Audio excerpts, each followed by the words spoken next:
93.5 red FM पे। पूरे रास्ते घर लौटते समय एक ही बात सोच रही थी। वो लड़की आर्यन को सर क्यों कह रही थी? उसने कई बार खुद को समझाने की कोशिश की। शायद मैंने गलत सुन लिया होगा, शायद कोई और बात होगी, लेकिन उसका दिल मानने को तैयार नहीं था। उधर आर्यन धीरे धीरे घर की तरफ चल रहा था। सिया के शब्द अब भी उसके कानों में गूंज रहे थे। कंपनी टूट रही है सर, लोग आपका इंतजार कर रहे हैं।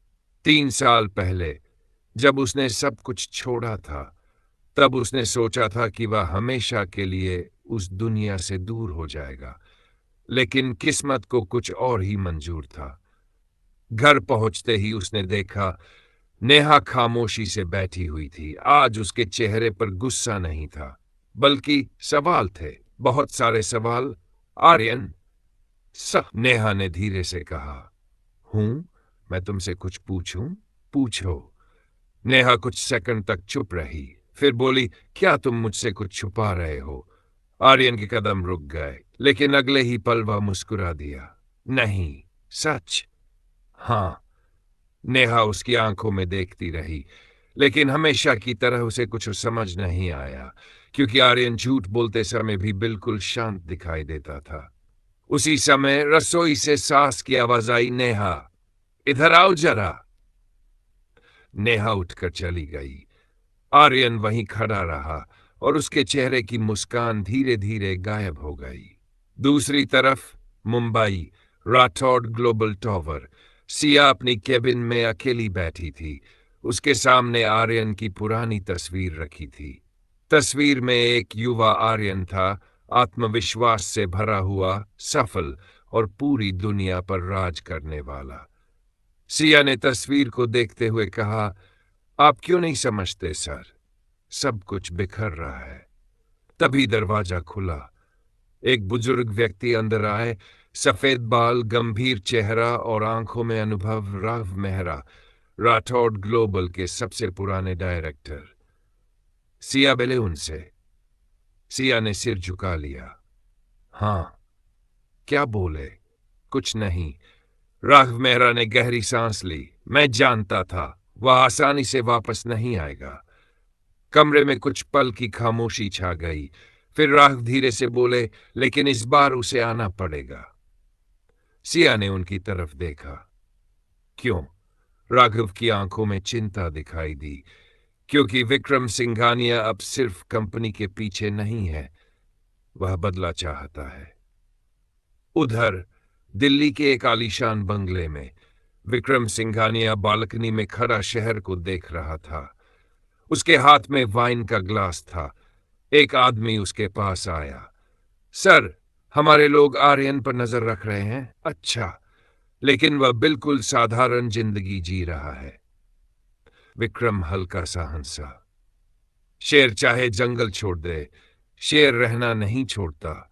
उसकी आंखों में खतरनाक चमक थी। नजर बनाए रखो। जी सर। रात घर में सब सो चुके थे, लेकिन नेहा को नींद नहीं आ रही थी। वह बार बार करवट बदल रही थी। फिर उसने धीरे से बिस्तर से उठकर पानी पीने का फैसला किया। जैसे ही वह कमरे से बाहर निकली, उसने देखा छत पर कोई खड़ा है। नेहा धीरे धीरे ऊपर गई। वहां आर्यन अकेला आसमान की तरफ देख रहा था। हवा तेज चल रही थी। कुछ पल तक दोनों चुप रहे। फिर नेहा बोली, तुम खुश हो? आर्यन ने उसकी तरफ देखा। अचानक ये सवाल, बस बताओ। कुछ सेकंड बीत गए। फिर आर्यन हल्का सा मुस्कुराया। शायद नेहा भी मुस्कुरा दी। तुम अजीब हो। पहली बार पूरे दिन में दोनों के बीच माहौल थोड़ा हल्का हुआ, लेकिन दोनों में से कोई नहीं जानता था कि उसी समय शहर के दूसरे कोने में बल्ला कोई उनकी तस्वीरें खींच रहा था। और अगले ही पल वह तस्वीरें सीधे विक्रम सिंघानिया के फोन पर पहुंच गई। विक्रम ने तस्वीरों को देखा और उसके होंठों पर एक रहस्यमयी मुस्कान आ गई। गहरी होती जा रही थी। छत पर खड़े आर्यन और नेहा के बीच एक अजीब सी खामोशी थी। हवा धीरे धीरे चल रही थी। आसमान में चांद बादलों के पीछे छिपता और निकलता जा रहा था। नेहा रेलिंग के पास खड़ी थी और आर्यन कुछ दूरी पर। कुछ मिनट तक दोनों में से कोई कुछ नहीं बोला। फिर अचानक नेहा हल्का सा हंस दी। याद है हमारी पहली मुलाकात? आर्यन मुस्कुराया। हाँ, मैंने तुम्हें बहुत घमंडी समझा था और मैंने तुम्हें बहुत सा हंस पड़े। शायद कई दिनों बाद ऐसा हुआ था कि दोनों बिना झगड़े बात कर रहे थे, लेकिन अगले ही पल नेहा का चेहरा फिर गंभीर हो गया। आर्यन हूं? तुम्हें कभी बुरा नहीं लगता? किस बात का? नेहा की आंखें भर आई।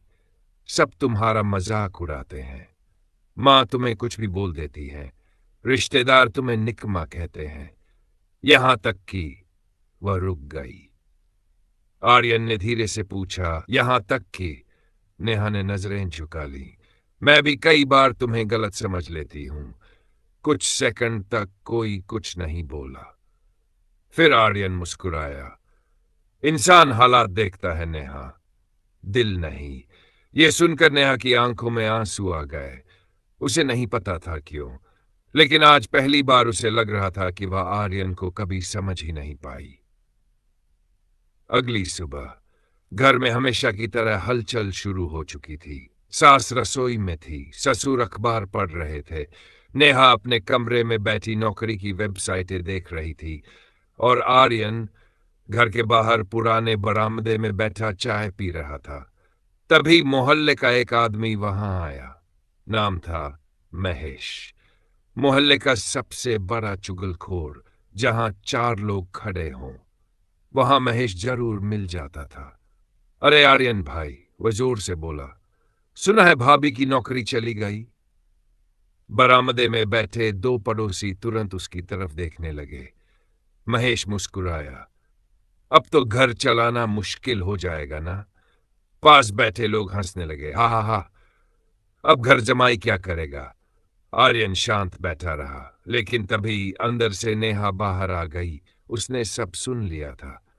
महेश फिर बोला, भाभी अगर जरूर हो तो मेरे जान पहचान में एक सिक्योरिटी गार्ड की नौकरी है। आर्यन भाई के लिए पूछ दूं? सामने बैठे लोग फिर हंस पड़े। इस बार नेहा का चेहरा लाल हो गया, गुस्से से, दर्द से, अपमान से। बस उसकी आवाज इतनी तेज थी कि सब चुप हो गए, महेश भी। नेहा गुस्से में बोली, हर बार मेरे पति का मजाक उड़ाना जरूरी है क्या? महेश हक्का बक्का रह गया।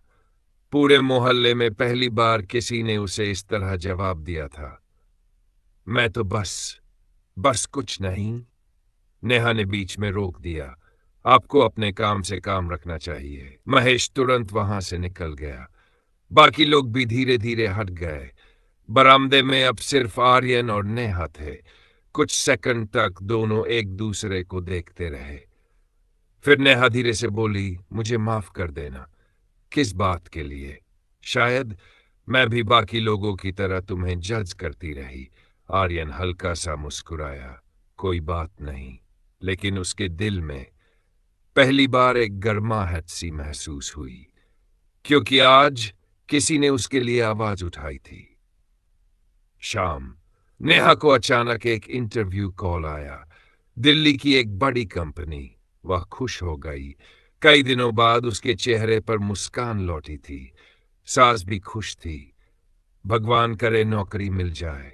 नेहा इंटरव्यू की तैयारी में लग गई और उसी रात जब सब सो चुके थे, आर्यन अकेला कमरे में बैठा था। उसके सामने नेहा की इंटरव्यू डिटेल्स खुली थी। उसने कंपनी का नाम देखा और अचानक उसकी आंखें सिकुड़ गईं, क्योंकि यह कोई साधारण कंपनी नहीं थी। यह कंपनी सिंघानिया ग्रुप की एक सहयोगी कंपनी थी। आर्यन धीरे धीरे कुर्सी से उठा। उसके चेहरे पर चिंता दिखाई देने लगी। वह पहली बार डर रहा था, अपने लिए नहीं, नेहा के लिए। कहीं ये सिर्फ एक नौकरी का इंटरव्यू नहीं, बल्कि किसी बड़ी साजिश की शुरुआत तो नहीं? उसने खिड़की से बाहर अंधेरे को देखा और बहुत दिनों बाद उसके दिल ने एक चेतावनी महसूस की। क्या नेहा अनजाने में दुश्मनों के जाल में फंसने वाली है? क्या ये इंटरव्यू सचमुच नौकरी के लिए है या किसी और मकसद के लिए? जानने के लिए सुनते रहिए the return of tiger, the undone secret. अगर आपको यह कहानी पसंद आ रही है तो वीडियो को लाइक करें, शेयर करें और चैनल को सब्सक्राइब करना ना भूलें।